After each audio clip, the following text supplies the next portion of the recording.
Auzubillahiminash-shaytanir-rajim. Bismillahir-rahmanir-rahim. This is Hassan Raza. Today we are going to start chapter number 2, biology of grade 9. Chapter is named as solving a biological problem. So the contents of today's topic are what a scientific problem is and what is biological method, which includes observation, hypothesis, reasoning, inductive reasoning, deductive reasoning, experiment, result, conclusion, theory, law and principle, and last we have mathematical part of the scientific process. So let's start from the very first topic, and let me tell you people that what this chapter is all about. ये chapter basically focused here is on the solving a biological problem. It means that like we have studied in our very first chapter introduction to biology, जिसमें हमने बहुत सारे मुख्तलिफ जो है topics को discuss किया. So one thing is possible कि like we said that biology is the study about life. So life में क्या है कि बहुत सारे प्रॉब्लम्स भी आ सकते हैं. ठीक है, those problems which are concerned with life they must be solved. ऐसा नहीं है कि हम प्रॉब्लम्स के साथ जो है वो सरवाइव तो कर सकते हैं, but we can not like spend our life in a good way. ठीक है, तो उन मसलों को हल करना बहुत जरूरी है. सो उस चीज को सामने रखते हुए जो है ये चैप्टर या ये कॉन्सेप्ट बनाया गया है, solving a biological problem. So first of all we must understand what a scientific problem is. Scientific problem क्या होता है? A scientific problem is something you don't understand, but you do an experiment to help you understand. अच्छा, अब scientific problem एक कोई भी ऐसा problem जो आपको ऐसे खुद समझ में ना आए. ठीक है, लाइक कोई डिजीज हो गई, वो पूरी दुनिया में फैल गई, आपको समझ नहीं आ रहा क्या करना है, what to do, how to get rid of this problem, इस मसले से कैसे बाहर आना है. तो इसके लिए जो है हम साइंटिफिक मेथड फॉलो करते हैं जो कि हमारी मदद करता है to solve the issue. So scientific problem are usually based on observation और साइंटिफिक फिनोमेना. साइंटिफिक प्रॉब्लम जो भी होता है वो ऑब्जर्वेशन पे बेस्ड होता है. ऑब्जर्वेशन मतलब कि very first part of the solving a problem, problem को सॉल्व करने का जो सबसे पहला पार्ट होता है. मतलब now we are gonna solve the problem. कोई भी इशू है, कोई भी डिजीज है which is concern with life, वो मसला जो है वो लाइफ से कंसर्न होना चाहिए. ठीक है, उसको जो है सॉल्व करने के लिए जो सबसे पहला पार्ट हमारे पास होता है that is observation. Then we have biological method. अच्छा, we have discuss what a scientific problem is. Scientific problem क्या होता है. अब आते हैं इसके एक्चुअल सेंस पे कि भाई how this must be solve, इसको हम सॉल्व कैसे कर सकते हैं. So we have a method which is named as biological method. System of advancing knowledge by formulating a question, collecting data about it through observation and experiment, and testing a hypothetical answer about living things is called biological method. अच्छा, क्या है कि कुछ तरीकेकार हैं, कुछ चीजें हैं, कुछ फॉलो अप से मतलब किस चीज को हमें फॉलो करना है, तो उसके बेस पे जो है कोई भी हम किसी भी रिजल्ट पे पहुंच सकते हैं. And that method is known as biological method.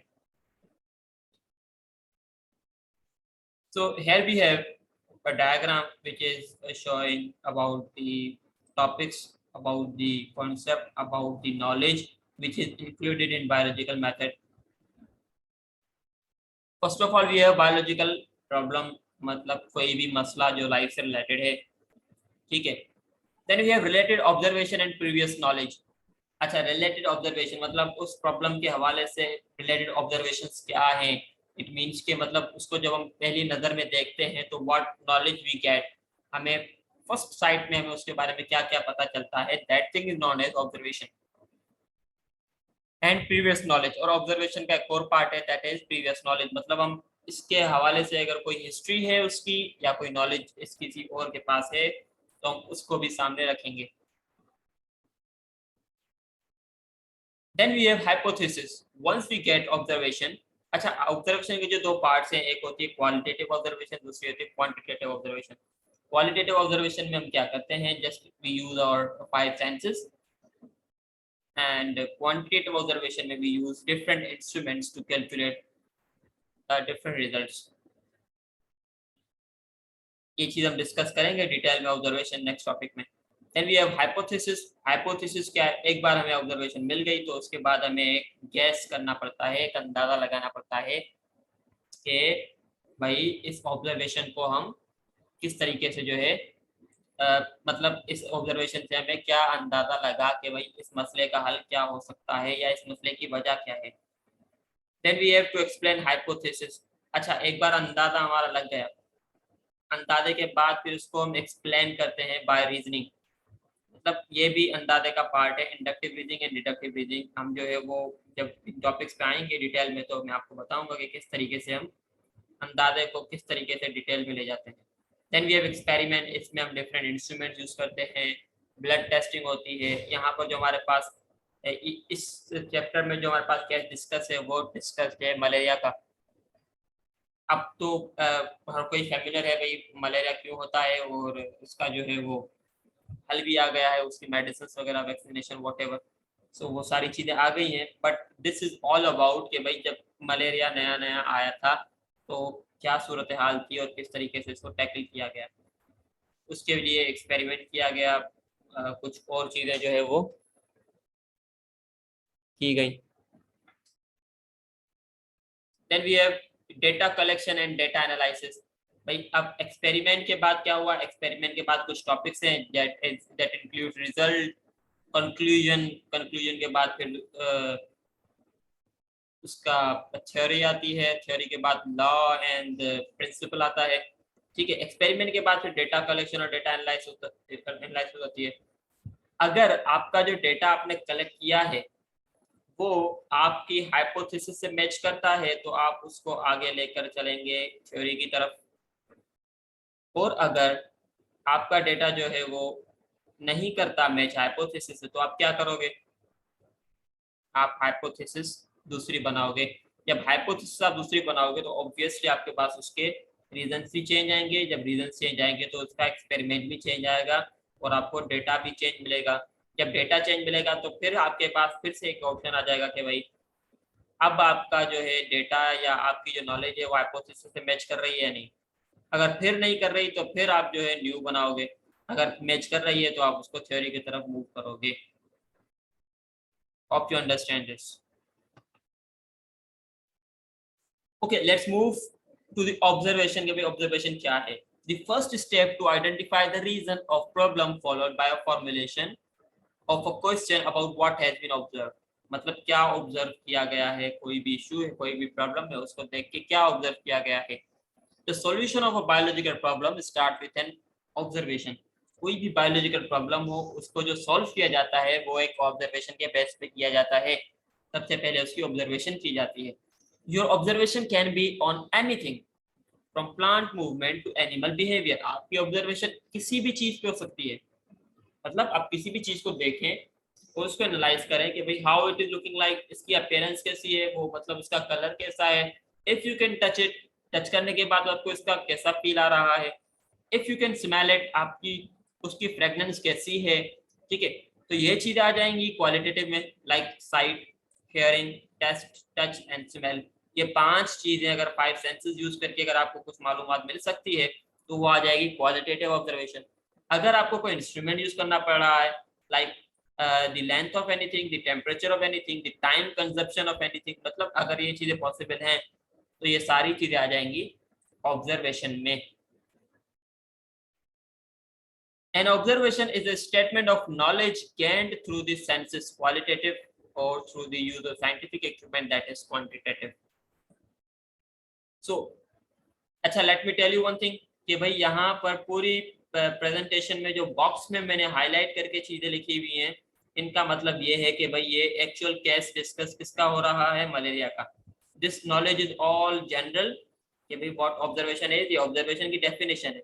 अब चैप्टर के अकॉर्डिंग या एक स्पेसिफिक केस है मलेरिया का, उसके अकॉर्डिंग जो इन्फॉर्मेशन है वो यहाँ पर लिखी है। तो इसी तरीके से हर स्लाइड में मैंने एक बॉक्स बनाया हुआ है जिसमें जो भी इंफॉर्मेशन है इट मीन्स कि वो उस स्पेसिफिक केस के बारे में है। तो मलेरिया का केस इस चैप्टर में डिस्कस है। अब देखते हैं कि मलेरिया के बारे में क्या ऑब्जर्वेशन हुई। इन 1880 a French physician Laveran studied the blood sample of malaria patient under microscope and observed tiny creatures in it and named as plasmodium। भाई 1880 में जो है लेवरन एक साइंटिस्ट था, उसने जो है माइक्रोस्कोप में जो है एक मलेरिया पेशेंट का ब्लड को जो है वो ऑब्जर्व किया कि भाई उस मलेरिया पेशेंट का ब्लड लिया और माइक्रोस्कोप में उसको ऑब्जर्व किया। तो उसने देखा कि भाई एक नई चीज इसमें जो है मिली, उसको नाम दे दिया कि भाई this is Plasmodium. So the observation was made that plasmodium is present in the blood of malaria। अच्छा, अभी तक कोई और इंफॉर्मेशन नहीं दी, बस ये बताया गया कि भाई मलेरिया के पेशेंट में के ब्लड में जो है एक चीज एड है दैट इज प्लाज्मोडियम। ज्यादा नहीं बताया, दिस इज जस्ट ऑब्जर्वेशन के भाई एक साइट के तौर पे एक क्वालिटेटिव ऑब्जर्वेशन की गई जिसमें पता चला कि भाई मलेरिया के पेशेंट के जो ब्लड है उसके अंदर प्लाज्मोडियम प्रेजेंट होता है। This was this observation. Then we have hypothesis. भाई इसकी हाइपोथेसिस क्या आई, तो पहले तो मैं आपको बताऊंगा हाइपोथेसिस होती क्या है, इसके बाद हम देखेंगे इस केस में हाइपोथेसिस क्या थी। Hypothesis is a key component of scientific process. It is defined as the intelligent guess made by a scientist in the form of a statement। अच्छा, हाइपोथेसिस क्या है, एक अंदाजा लगाया जाता है। भाई अब ऑब्जर्वेशन तो हो गई कि भाई मलेरिया के पेशेंट के जो ब्लड है उसमें प्लाज्मोडियम मौजूद है, अब लगेगा अंदाजा इसी बेस पे। ठीक है, कि भाई क्या अंदाजा है, let's see. It is important to note that a hypothesis must be testable. अच्छा, ये बहुत जरूरी है, हाइपोथेसिस कोई ऐसी बनाई जाए, हाइपोथेसिस ऐसी होनी चाहिए जिसको हम आगे चल के एक्सपेरिमेंट की तरफ मूव कर सकें। ऐसा नहीं है कि बस स्टेटमेंट तो दे दी, अब आगे चल के एक्सपेरिमेंट में हमारे पास कोई ऐसी इंफॉर्मेशन ही नहीं है कि उसको हम कर सके। हाइपोथेसिस ऐसी हो कि हम उसको फिर एक्सपेरिमेंट की तरफ मूव कर सकें। Your hypothesis must either be supported or falsified by your experiment। Hypothesis ऐसी होनी चाहिए कि भाई उसको जब आप एक्सपेरिमेंट करो तो आपको दो आंसर्स, मतलब दोनों की पॉसिबिलिटी होनी चाहिए, या तो वो गलत हो या सही हो। ऑब्वियसली हाइपोथेसिस ऐसी ही होगी। अच्छा, अब केस करते हैं हम डिस्कस मलेरिया का, कि इस मलेरिया के केस की हाइपोथेसिस क्या थी। इन malaria case an intelligent case is made after observation that Plasmodium is the cause of malaria but it is only a guess which can be presented as a hypothesis। अच्छा, अब malaria के case में gas बताया गया, क्या gas बताया गया, क्या अंदाजा बताया गया। अंदाजा ये था कि भाई प्लाज्मोडियम जो है वो मलेरिया के पेशेंट के ब्लड में मौजूद है, यही ऑब्जर्वेशन हुई थी। अब वो अंदाजा ये लगा दिया कि भाई प्लाज्मोडियम की वजह से मलेरिया हुआ। Hope you will get. ठीक है, अब इस तरीके से जो एक हाइपोथेसिस बताई गई, मतलब एक केस यहाँ पे डिस्कस किया गया। अच्छा, but it is only a guess which can be presented as a hypothesis. ये सिर्फ एक अंदाजा है, ये कंफर्म नहीं है कि भाई ये Plasmodium is the cause of malaria, ये अभी तक कंफर्म नहीं है, अभी अंदाजा लगाया अभी तक। Come on, let's discuss about the reasoning. अच्छा, हाइपोथेसिस जो बताई गई, अब हाइपोथेसिस को ज्यादा समझने के लिए रीजनिंग की जाती है। Biologists collect information about the problem and formulate the hypothesis by using a reasoning process, inductive reasoning and deductive reasoning। Biologist क्या करते हैं कि भाई हाइपोथेसिस को ज्यादा समझने के लिए, इस अंदाजे को ज्यादा एक्सप्लेन करने के लिए रीजनिंग करते हैं। रीजनिंग दो टाइप की होती है, एक होती है इंडक्टिव रीजनिंग, दूसरी होती है deductive reasoning. Inductive reasoning is all about general to specific.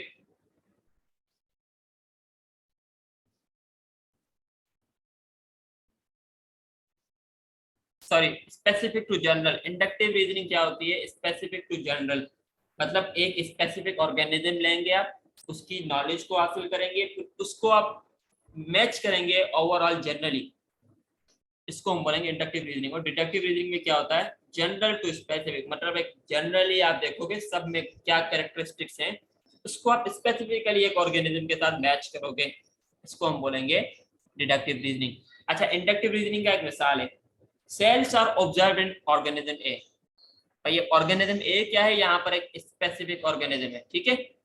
अब इसके लिए हम क्या रीजनिंग कर रहे हैं, सेल्स आर ऑब्जर्व, मतलब भाई ऑर्गेनिज्म ए में सेल्स मिले, अगर हम इसको ऑर्गेनिज्म बोल रहे हैं तो मतलब इसके अंदर सेल्स पाए गए। अब ये स्पेसिफिक हो गया। अब इसको जनरल शिफ्ट करते हैं, therefore all organism will have cell.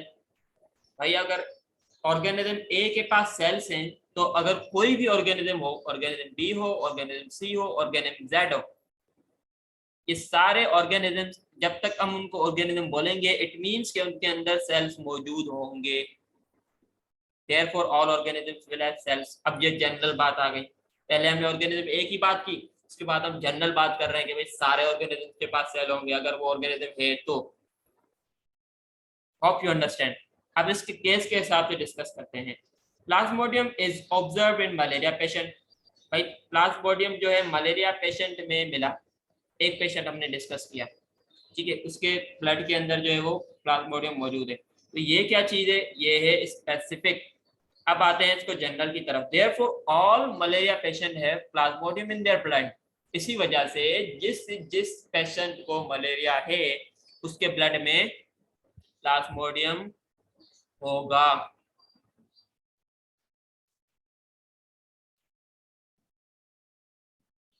Okay, what is deductive reasoning? Deductive reasoning is general to specific. If all organisms have cell, हर सपोज सारे ऑर्गेनिज्म, जिसको ऑर्गेनिज्म बोल रहे हैं उसके पास सेल्स हैं, and humans are also organism, इंसान भी एक ऑर्गेनिज्म है, ठीक है। Then human should also have cells. If all organisms have cells, ये आ गई जनरल, ठीक है। And humans are also organism, और भाई ह्यूमन भी ऑर्गेनिज्म है, ठीक है। ये जनरल है, जनरल स्टेटमेंट है। ऑल ऑर्गेनिज्म हैव सेल्स मतलब जनरल, ऑल का बात हो रही है। Then humans should also have cells, ये ह्यूमंस को स्पेसिफाई किया गया। आप यहाँ पर ह्यूमंस की जगह किसी एक इंसान का भी सोच सकते हो, किसी एक प्लांट की भी बात कर सकते हो। अब वो डिपेंड करता है किस बेस पे हम, किस कैटेगरी के लेवल पे हम उसको स्पेसिफाई कर रहे हैं। इस केस के हवाले से डिस्कस करते हैं। If all malaria organism have plasmodium in the blood, अगर हर मलेरिया के पेशेंट के ब्लड में जो है वो प्लाज्मोडियम मौजूद है, एंड ऑर्गेनिज्म ए, और ऑर्गेनिज्म ए जो है आल्सो है प्लाज्मोडियम इन हिज ब्लड, और ऑर्गेनिज्म ए जो है उसके ब्लड में भी प्लाज्मोडियम मौजूद है, ठीक है। ये जनरल है। If all organisms have plasmodium in their blood, ठीक है, then he must be suffering from malaria. अगर फिर आप स्पेसिफिक को देखते हैं, जनरल टू स्पेसिफिक, अगर कोई स्पेसिफिक चीज ले रहे हैं कि भाई अगर उसके ब्लड में प्लाज्मोडियम है तो इसको भी मलेरिया होगा। इट मींस कि जिसके ब्लड में हमें प्लाज्मोडियम मिला उसको मलेरिया होगा। अब ये चीज मतलब अंदाजा लगाया गया, अभी तक उसके लिए कोई एक्सपेरिमेंट अगर अभी तक नहीं किया, ये बस अंदाजे के बेस पे चीजें हो रही हैं। अब ये जो रीजनिंग है, इंडक्टिव और डिडक्टिव रीजनिंग, इन दोनों चीजों को एक्सपेरिमेंट में यूज करते हैं। एक्सपेरिमेंट क्या होता है? Experiment is a practical performance of scientists to identify the real cause of a problem based on inductive and deductive reasoning. A key assumption is that the experiment will be repeated many times by other scientists. अब इसको experiment में कैसे use किया भाई? कैसे experiment क्या होता है? डिफरेंट इंस्ट्रूमेंट्स यूज करके जो है इंडक्टिव और डिडक्टिव रीजनिंग जो हमने की है, फिर उसको फर्दर प्रमोट किया जाता है। अब इस चीज में क्या डिस्कस किया गया केस में? Scientist perform two type of test, control group and experimental group. भाई कंट्रोल ग्रुप क्या होता है? अब यहाँ पर दो ग्रुप लिए गए 100 पीपल के।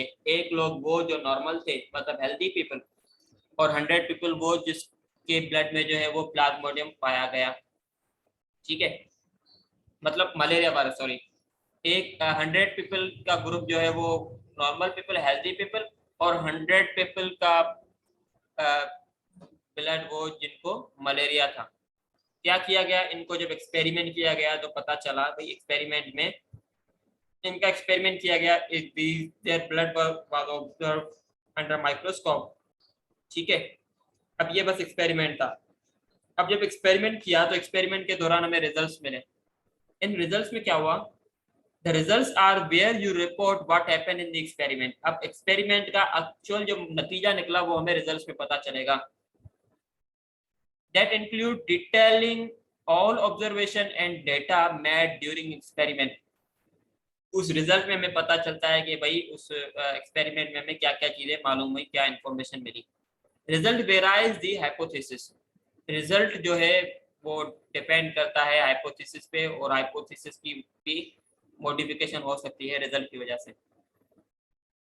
In the case of malaria, it was found that all the malaria patients that is experimental group had plasmodium in their blood, whereas the blood sample of healthy person control group were free from plasmodium. Hope you understand कि भाई जहाँ जब result आया तो result में पता चला वो 100 पीपल का ग्रुप जिनको मलेरिया था उन सारों के ब्लड में जो है प्लाज्मोडियम मौजूद था। वो 100 का ग्रुप जो हेल्दी पीपल थे उनके ब्लड में प्लाज्मोडियम, एक के भी ब्लड में प्लाज्मोडियम नहीं था। इस चीज से कंफर्मेशन हो गई कि भाई yes, plasmodium is the cause of malaria. Result में भी ये चीज वाजे हो गई।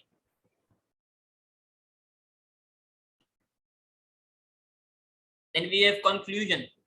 कंक्लूजन क्या निकला भाई, दिस इज वेरी इंपॉर्टेंट कि कोई भी चीज कोई भी एक्सप्लेनेशन हम कर रहे हैं कि उसको हम कंक्लूड करें। अच्छा, कंक्लूजन क्या होता है, एक सिंपल लाइन होती है। मतलब अगर हम पूरी इंफॉर्मेशन मालूम नहीं करना चाहते, बस एक काम की चीज मालूम करना चाहते हैं, तो that is known as conclusion. The final step of scientific method is developing conclusion. This is where all the results from experiment are analyzed and determination is reached about the hypothesis. If your hypothesis was supported, it's great. If not, repeat the experiment or think of other ways to improve your procedure. ठीक है, ये सारी चीजें रख के फिर एक conclusion बनाया जाता है। Conclusion can be of one line. Conclusion made that Plasmodium is the cause of malaria.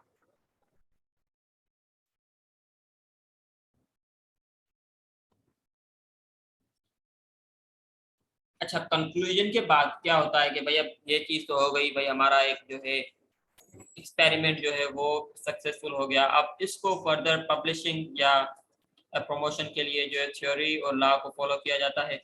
Scientific theories, on the other hand, are well tested and highly reliable scientific explanation of natural phenomena. Scientific theory क्या होती है? This is in written form, ठीक है, that is highly reliable, मतलब कि वो हर जगह पर एक्सेप्टेबल होती है, मतलब उसको बहुत बार टेस्टिफाई किया जाता है तब जाके एक थ्योरी वर्ल्ड वाइड बेसिस पे पब्लिश की जाती है और हर कोई इसको एक्सेप्ट करता है। They unify many repeated observation and data collected from loads of experiments. For example, theory of evolution. ठीक है, अब ये जो है मतलब उनका कोई भी थ्योरी है, उनकी जो रिजल्ट होती है किसी भी थ्योरी की, वो हमेशा यूनिफाई करती है, वो हमेशा मीट करती है अलग अलग लोगों के एक्सपेरिमेंट को, अलग अलग लोगों के ऑब्जर्वेशंस को, अलग अलग लोगों के कंक्लूजन्स एंड रिजल्ट्स को। Then we have law. A scientific law is a uniform or constant fact of nature. अब साइंटिफिक लॉ, अच्छा theory can be rejected. Theory मतलब उसको कोई भी मिसाल के तौर पे नेक्स्ट साइंटिस्ट आता है जिसको ज़्यादा इन्फॉर्मेशन है या उसकी ऑब्जर्वेशन वो जो प्रोसीजर जो है बायोलॉजिकल मेथड का वो एक बेहतर अंदाज से है, या अगर कोई चीज़ मतलब फर्स्ट जिसने थ्योरी दी है उसको कोई चीज़ मिस हो गई है उसकी एक्सपेरिमेंटेशन में या पूरे प्रोसीजर में, तो उसके बाद जो साइंटिस्ट आता है दिस इज पॉसिबल कि वो बेहतर काम करे और थ्योरी को कुछ मॉडिफिकेशन मिल जाए। Theory can be change. Law, a scientific law is a uniform और constant fact of nature. Scientific law क्या होता है, that can never be change. अगर कोई चीज एक लॉ बन गई मतलब there is no chance of modification, no chance of change, इसमें कोई भी कॉन्सेप्चुअल चेंज या मतलब नहीं किया जाता। It is virtually an irrefutable theory. मतलब वो भी समझे कि एक थ्योरी होती है, मतलब एक रिटन फॉर्म में भी हो सकता है, बट irrefutable मतलब इसको दिस इज लाइक इम्पॉसिबल, मतलब वो लॉ कोई भी चेंज नहीं हो सकता.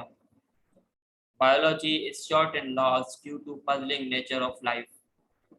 बायोलॉजी इज द सब्जेक्ट जिसमें लॉज बहुत कम है. अब इसका रीजन ये है कि लाइफ जो है वो मॉडिफाई होती जा रही है, हर जगह पर हर स्टेप पर जो है अलग अलग चीजें ऑब्जर्व की जाती हैं.